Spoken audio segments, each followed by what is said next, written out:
अनेकदा मालमत्तेसंदर्भात कुटुंबात किंवा भाऊबंदकीत वाद असतो. त्यातून भांडणं, मारामाऱ्या, खून अशा घटना घडतात. या घटना टाळण्यासाठी प्राथमिक पातळीवरच तक्रारदारांचं समाधान करण्याच्या उद्देशानं पोलीस अधीक्षक महेंद्र पंडित यांनी प्रयत्न चालवलेत. त्या अनुषंगानं प्रत्येक पोलीस ठाण्यात आठवड्यातून एकदा तक्रार निवारण दिनाचं आयोजन केलं जातंय.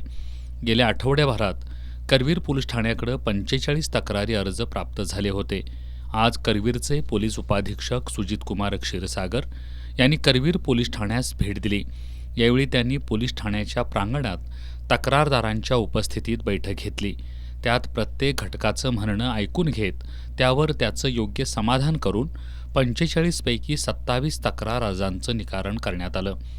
यात प्रत्येक घटकाचं म्हणणं ऐकून घेत त्यावर त्यांचं योग्य समाधान करून 45 पैकी 27 तक्रार अर्जांचं निराकरण करण्यात आलं. यावेळी पोलीस निरीक्षक किशोर शिंदे, सहाय्यक पोलीस निरीक्षक बाबासो सरवदे, उपनिरीक्षक नाना गळवे, निवास पवार यांच्यासह पोलीस अधिकारी आणि कर्मचारी उपस्थित होते.